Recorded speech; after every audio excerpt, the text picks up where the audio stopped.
Bismillahir Rahmanir Rahim. Alhamdulillahi Rabbil Alameen. Wassalatu wassalamu ala Rasulillah. My beloved brothers and sisters, Assalamu alaikum wa rahmatullahi wa barakatuh. There is a conversation that most people never have with themselves. Not because they are not smart enough to have it, not because they do not care enough, but because it is perhaps the most uncomfortable conversation a human being can sit with. It is this: the version of me that exists right now, the habits I have, the patterns I repeat, the way I think, the way I react, the things I tolerate, the things I settle for. This version of me cannot produce the life I say I want. Read that again. The version of you that exists right now cannot produce the life you say you want. Not because you are not capable, not because Allah subhanahu wa ta'ala has not blessed you, but because the life you want requires a different version of you. A version that does not yet exist. A version that is on the other side of some deaths that need to happen inside you. The death of the excuse-making version of you. The death of the fear-driven version of you. The death of the people-pleasing version of you. The death of the version of you that keeps choosing comfort over growth, again and again, day after day, year after year. And my brothers and sisters, this is not a metaphor. This is a real, genuine, sometimes painful process of letting go of who you have been in order to become who you are capable of being.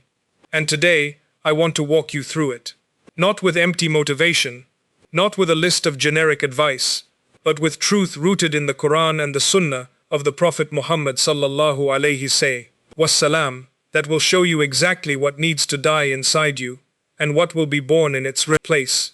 Stay with me, because this might be the most important conversation you have had with yourself in a very long day. My brothers and sisters, let me begin with something that I think is one of the most misunderstood concepts in our faith: change. We talk about change constantly. We make dua for it. We wish for it. We wait for it. We watch other people experience it and wonder why it has not come for us. But here is what we rarely discuss about change. Real change, the kind that produces a genuinely different life, is not addition. It is not simply adding new habits to an unchanged self. Real change is subtraction first. Before you can become who you want to be, you have to stop being who you currently are in the areas that are holding you back. Before the new can enter, the old must leave. Before the life you want can begin, the patterns that are preventing it must end. Allah subhanahu wa ta'ala says in the Holy Quran, "Indeed, Allah will not change the condition of a people until they change what is in themselves." Change what is in themselves. Not change what is around them. Not wait for circumstances to improve. Not ask Allah subhanahu wa ta'ala to rearrange the external world while the internal world remains exactly the same. Change what is in themselves. This is the divine formula for transformation. And it begins with an honest reckoning with what needs to change, what needs to die, what needs to be released, what you have been holding on to that is preventing the life you are asking Allah subhanahu wa ta'ala for from reaching you. My brothers and sisters, I want to talk about the first thing that needs to die, and this one might sting a little. I say that with love, because the things that sting are usually the things that are true. The version of you that is addicted to your own excuses needs to die. Every single one of us has a story, a narrative we tell ourselves about why our life is the way it is, why we have not achieved what we wanted, why we are not where we hoped to be, why the change has not happened yet. And in that narrative, we are almost never the cause of our own stagnation. It is always something else. The circumstances, the people, the timing, the lack of opportunity, the difficult upbringing, the unfair world. And sometimes, these things are genuinely true. Life is not fair. Circumstances do create real obstacles. People do hurt us in ways that leave real marks. But here is the question I want you to sit with. Is your story about what happened to you keeping you stuck in what happened to you? Because there is a difference between acknowledging your pain and being imprisoned by it. There is a difference between understanding how your past shaped you and allowing your past to dictate your future. There is a difference between a wound and a weapon. The excuse-making version of you uses the wound as a reason to stay exactly where you are. The transformed version of you uses it as a reason to become someone stronger. The Prophet Muhammad sallallahu alaihi wasallam did not have an easy life. He lost his father before he was born. He lost his mother as a child. He lost his grandfather. He lost his uncle. He lost his children. He lost his wife. He was rejected, mocked, persecuted, and driven out of his own city. And yet, not once, in the entirety of his blessed life, did he use his pain as a reason to stop, as a reason to give up, as a reason to say, "This is too much, I cannot keep going." He kept going, through every loss, through every difficulty, with his trust in Allah subhanahu wa ta'ala, anchoring him, when everything around him was trying to sink him. That is what the death of the excuse-making version of you looks like. It does not mean your pain was not real. It means you refuse to let it be your permanent address. My brothers and sisters, the second thing that needs to die is the version of you that is living for the approval of people. This one is quiet. It does not announce itself. It does not say, "I am making this decision based on what people will think." It disguises itself as consideration, as wisdom, as humility, as not wanting to cause trouble.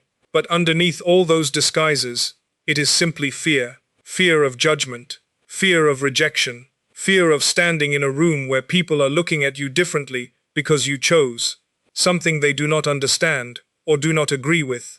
And this fear has cost you things, real things, decisions you did not make because of what someone might say, paths you did not take because they did not fit what was expected of you, versions of yourself you kept hidden because you were not sure they would be accepted.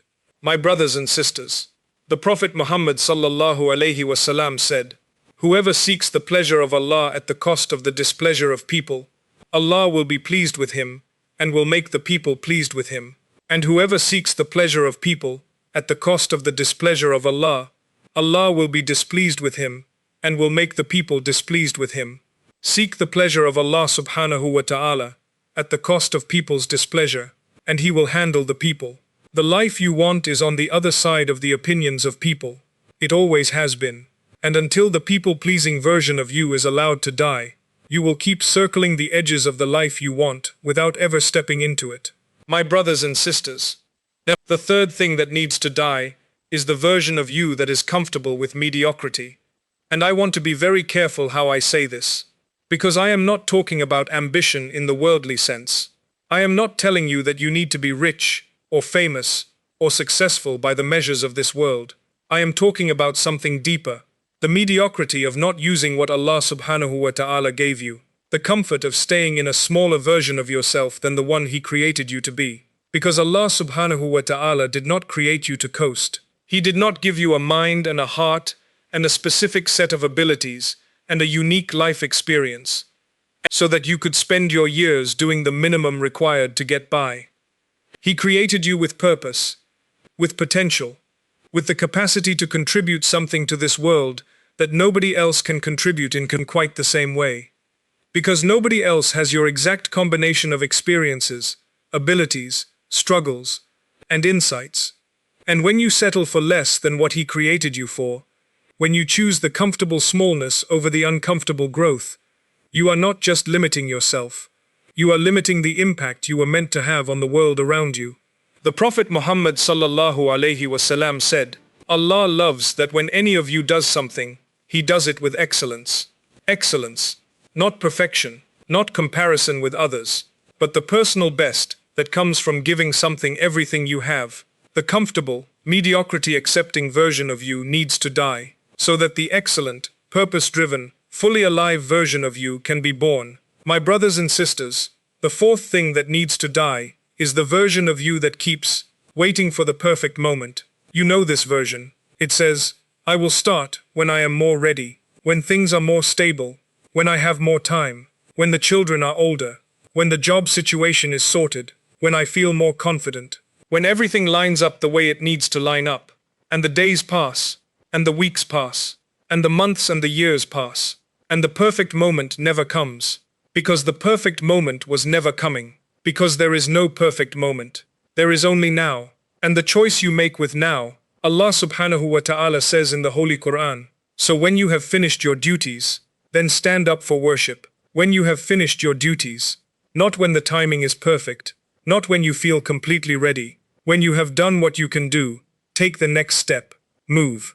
Begin. The Prophet Muhammad sallallahu alaihi wasallam said, "Take advantage of 5 things before 5 other things. Your youth before your old age. Your health before your illness. Your wealth before your poverty. Your free time before your preoccupation. And your life before your death." Before, every single one of those instructions is before, not after, not when things are better, before things change, while you still have what you have. The waiting, perfect moment-seeking version of you is costing you your before. Kill it, and start now. My brothers and sisters, I want to now talk about something that I think is the most important part of this entire conversation. What is born when the old version of you dies?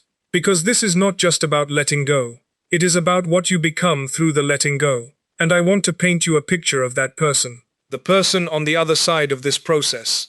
The person who has let the excuses die, becomes someone who owns their story without being owned by it. Who looks at their past and says, "That happened, and I am still here, and I am still moving forward. And nothing that happened to me has the final word about who I become." The person who has let the people-pleasing die becomes someone who moves through the world with a quiet, unshakable confidence. Not arrogance, not harshness, but the gentle, grounded confidence of someone who knows who they are and who they belong to, and who does not need the room to agree with them in order to keep going. The person who has let the mediocrity die becomes someone who shows up fully, who gives their best in the small things and the large things, who understands that every action is ultimately done for Allah subhanahu wa ta'ala, and that doing something for Him deserves your absolute best. The person who has let the waiting die becomes someone who is always moving, always building, always taking one more step in the direction of the life they want, not frantically, not without trust in Allah subhanahu wa ta'ala, but consistently, faithfully, with the understanding that the person who plants every day will always outproduce the person who waits for the perfect planting season. My brothers and sisters, that person, the one on the other side of all these necessary deaths, is not a fantasy. It is not someone else. It is the version of you that Allah subhanahu wa ta'ala has always seen, the version He created you to become, and it is waiting for you, on the other side of some things that need to end. My brothers and sisters, I want to close with something very practical, because I do not want to leave you with only inspiration. I want to leave you with something you can actually begin today. I want you to do one thing, just one. Take out a piece of paper, or open the notes on your phone, and write down one thing about the current version of you that needs to die in order for the life you want to begin. Not a list, one thing, the most important one. The one that, if it changed, would change everything else. Maybe it is the habit of making excuses. Maybe it is the addiction to people's approval. Maybe it is the comfort of doing just enough. Maybe it is the endless waiting for the right moment. Name it, write it down, and then make a dua, a real, sincere, honest dua. Ya Allah, I can see what is holding me back. I can see the version of me that needs to change. I cannot do this without you. Help me to release what needs to go. Help me to become who you created me to be. Help me to trust that the discomfort of change is worth the life that is on the other side of it. And then take one step, not 10 steps. One step today, in the direction of the person you want to become.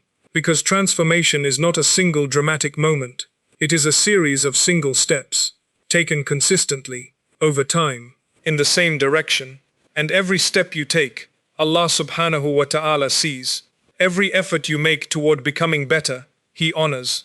Every death of an old version of yourself that was holding you back, He replaces with something new, something stronger, something more aligned with the purpose He created you for. My beloved brothers and sisters, let me close with this. The life you want is real. It is not too much to ask for. It is not reserved for other people, but it requires something from you that nobody else can give and nothing else can substitute. It requires you to be honest about who you currently are, and brave enough to let that person change. The old version of you served a purpose. It carried you to where you are right now. And where you are right now is exactly where this new beginning starts. But it cannot carry you to where you want to go.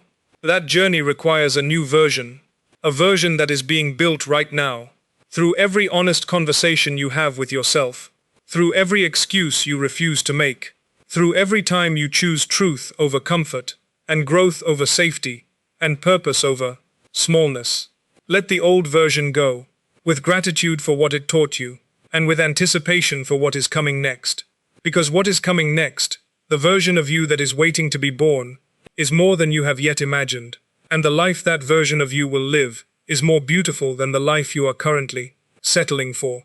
Begin today, begin now, with one honest step in one new direction, and trust that the one who created you, who knows every version of you that has ever existed, and every version that is still possible, is walking with you into this becoming. May Allah subhanahu wa ta'ala give every one of us the courage to change, the honesty to see what needs to go, the strength to release it, and the faith to trust what is being built in its place. May He make us the best versions of ourselves, not for the world, for Him, and through that, for every person whose life will be touched by who we become. Ameen. Ameen. Ameen. Wassalamu alaikum wa rahmatullahi wa barakatuh.